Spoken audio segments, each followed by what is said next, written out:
Hi guys, and welcome to another video brought to you by the good people at FM Wonderkids. Today we're going to be looking at central midfielders, and more specifically creative central midfielders that you might want to buy in Football Manager 2016. As with the other videos in this series, we have simmed the game for a good 6 years, so as you can see in the top right hand corner, it is now January 2023. This gives us the advantage of seeing how players are developed during that time. So I will show you my short list of players and give you an idea of how much you'll be looking to spend on those players at the very start of the game.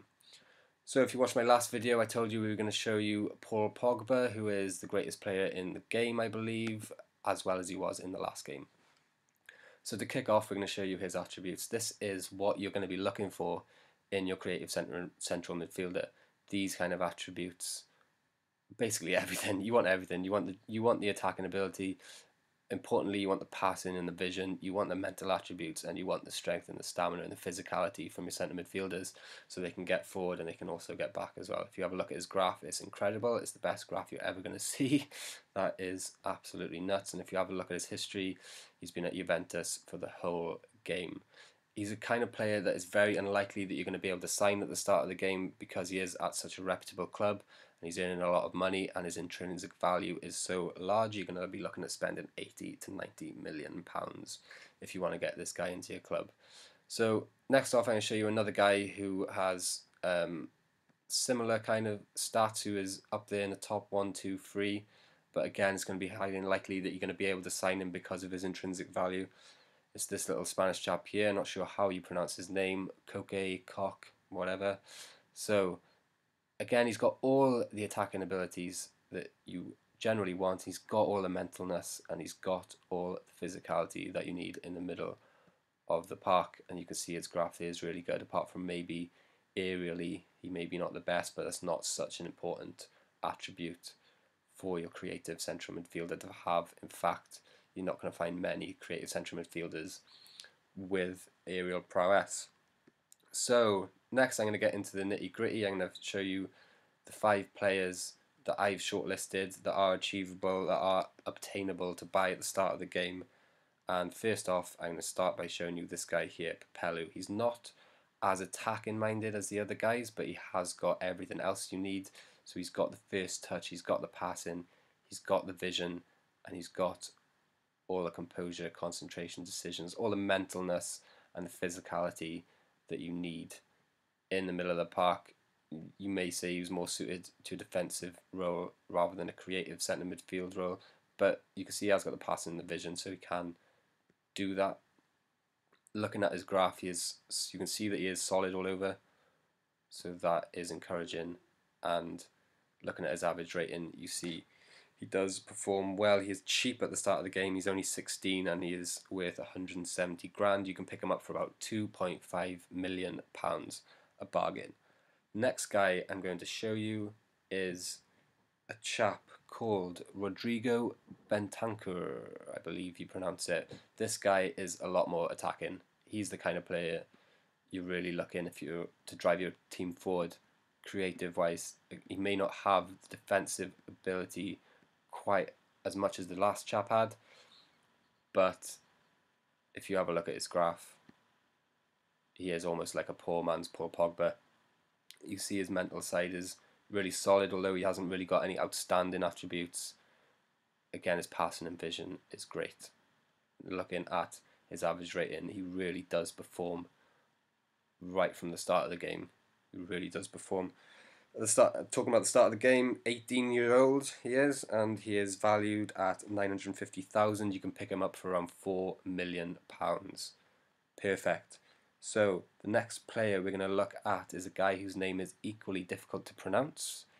It is Yuri Tielemans, and we can see he is very competent attacking wise. He's got some good long shots, which is great to see. He's got probably the best passing and vision out of the lot of them, right up there with Mr. Pogba. Mentally very good, physically maybe not that great, but he's agile and he's quick. So we'll have a look at his graph. Again, you can see his physicalness is maybe letting him down, and his defending's maybe letting him down as well. He may be someone who you look at playing a little bit further up, midfield. Yeah, you can see here he's competent attacking centre midfielder. You can train players to be natural in different positions, so maybe you might want to look at training him to be a natural attacking centre midfielder, because he's certainly got the attributes to play there. If you have a look at his average ratings, again above sevens, which is what we like to see. And at the start of the game, the value on this chap is £4.3 million, and he's an 18-year-old. £20 million, unfortunately, you're looking to spend on him if you want to prize him away from his club at the time. The next player we're going to show you is a Ukrainian lad called Viktor Kurylenko. So you can see he's a lot more rounded. He's a lot more of a rounded player because he's got attributes everywhere. So he's got some attacking ability, passing and vision, which is essential. He's got a lot of good mentals. His determination is high, which is an attribute that I always look for in almost every single player I buy. You've got good he's got good physicality as well, so we'll have a look at his graph. Again, pretty solid all over. It's surprising to see he's lacking defensively there, so if we have a quick look, maybe marking, maybe it's letting him down marking wise, but I'm pretty confident he'd be a very good central midfielder. And if we have a look at his average rating here, that tells us the same story. He's been at Shakhtar his entire career, and at the start of the game he is 19 years old and he's valued at £2.2 million. Again, you'll be looking at around the £20 million mark to prize him away from Shakhtar. The next player we're going to show you in this series is probably the pick of the bunch. His name is Renato Sanchez, and he is Portuguese. You can see straight away he's got really high technique, first touch, free kick taken, long shots. Again, with the passing and the vision, the mentals, and very, very high physicality. You can see he's natural at attacking centre midfielder, which is a great place you could play him. Maybe the only stat he's lacking for that position is the finishing, but he's very competent to be able to play a bit further back because you can see he's got the physicality to deal with that situation. Looking at his graph, maybe his aerial and his defending lets him down, but I think he will more than make up for that with his attacking abilities. Having a look at his history, you'll see that his average rating is decent. At the start of the game, this chap is 17 years old and he's valued at 850,000. Because his club might be unwilling to sell him, you will be looking at spending about £15 million to prize him away. You might be able to get him on loan. You can see he's been loaned out here for a couple of seasons, went to Leicester, and his value then popped right up to £27.5 million.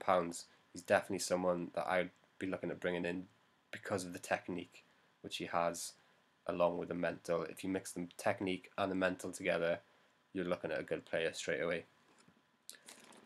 Right, so next up we're going to be showing you attacking midfielders. So we're going to be looking at centrally, we'll be looking at right wingers, left wingers, because they're all very interchangeable in the new Football Manager games. By the way, if you would like some more great advice or have any questions or feedback on any videos that you might want to see in the future, then leave me a comment in the comments box. I'm really keen to get these videos as interactive as possible. So yeah, that's great. Thanks very much for watching. If you liked this video, then please click like and click here to subscribe now. See you next time.